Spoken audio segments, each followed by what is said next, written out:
The scroll marked one from The Greatest Salesman in the World, written by Ogman Dino, 1967. Today I begin a new life. Today I begin a new life. Today I shed my old skin, with which hath too long since I suffered the bruises of failure and the wounds of mediocrity.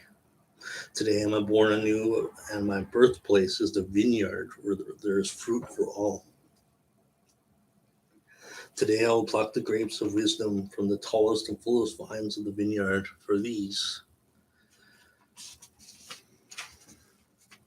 were planted by the wisest of my profession, who have come before me, generation upon generation. Today I'll savor the taste of grapes from these vines, and verily I will swallow the seed of success buried in each new life will sprout within me. The career I have chosen is laden with opportunity, yet it is fraught with heartbreak and despair, and the bodies of those who have failed, where they piled up on one another, would cast a shadow down upon all the pyramids of the earth. Yet I will not fail as others, for in my hands I now hold the charts which will guide me through perilous waters to shores which only yesterday seemed but a dream. Failure no longer will be my payment for struggle. Just as nature made no provision for my body to tolerate pain, neither has man made any provision for my life to suffer failure. Failure, like pain, is alien to my life. In the past, I accepted it as I accepted pain. Now I reject it, and I am prepared for wisdom and principles which will guide me out of the shadows into the sunlight of wealth, position, and happiness far beyond my most extravagant dreams, until even the golden apples in the garden of Hesperides will seem no more than just my reward. Time teaches all things to him who lives forever, but I have not the luxury of eternity. Yet within my allotted time I must practice the art of patience, for nature acts never in haste. To create the olive, king of all trees, 100 years is required. An onion plant is old in 9 weeks. I have lived as an onion plant. It has not pleased me. Now it has become the greatest of olive trees, and in truth, the greatest of salesmen. And how will this be accomplished? For I have neither the knowledge nor the experience to achieve greatness, and already I have stumbled in the ignorance and fallen into pools of self pity. The answer is simple. I will commence my journey unencumbered with either the weight of unnecessary knowledge or the handicap of meaningless experience. Nature has already supplied me with knowledge and instinct far greater than any beast in the forest, and the value of experience is overrated, usually by old men who nod wisely and speak stupidly. In truth, experience teaches thoroughly through yet her course of instruction, devours men's years to soul the value of her lessons diminish within time necessary to acquire special wisdom. The end finds its wasted on dead men. Furthermore, experience is incomparable into fashion and action that proves successful today will be unworkable and unpracticable tomorrow. Only principles endure, and these I now possess, for the laws that will lead me to greatness are contained in the words of these scrolls.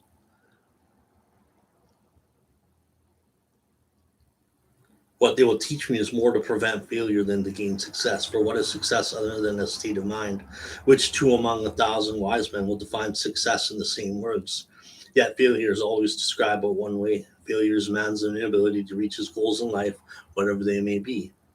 In truth, the only difference between those who have failed and those who have succeeded lies in the difference of their habits.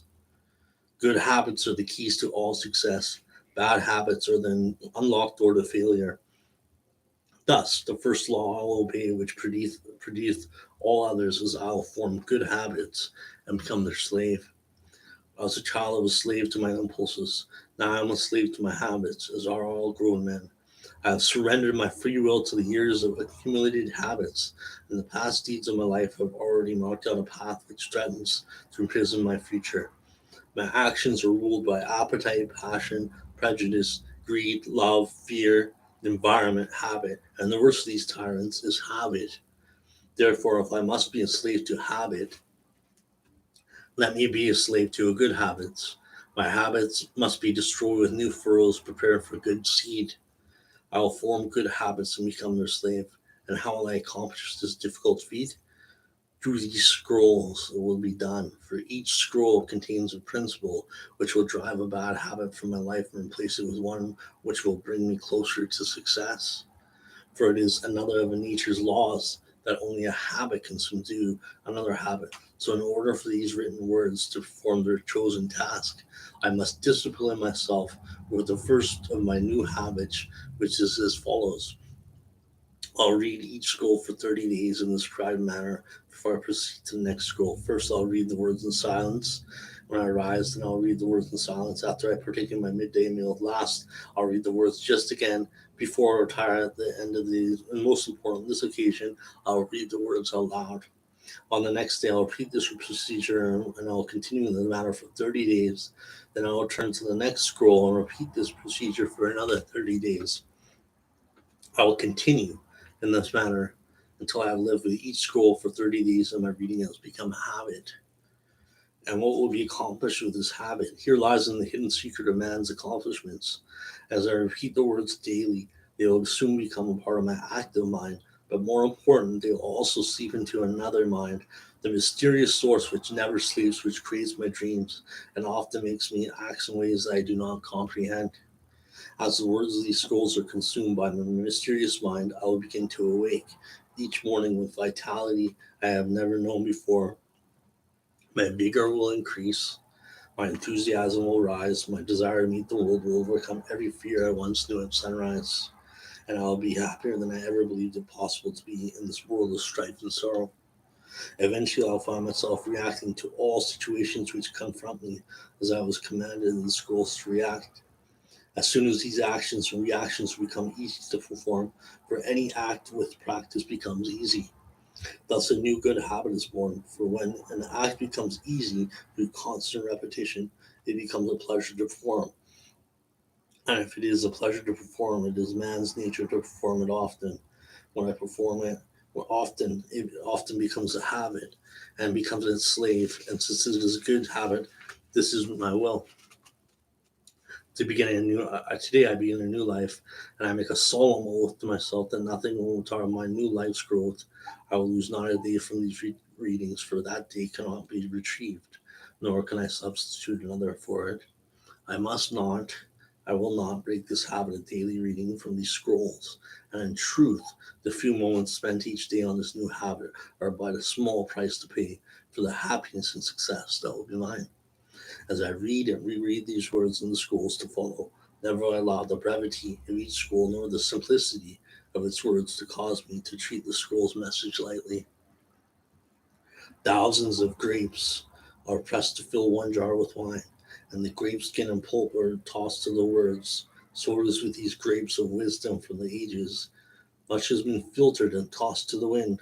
Only the pure truth lies distilled in the words to come. I will drink as instructed and spill not a drop, and the seed of success I will swallow. Today my old skin has become as dust. I will walk tall among men, and they will know me not, for today I am a new man with a new life.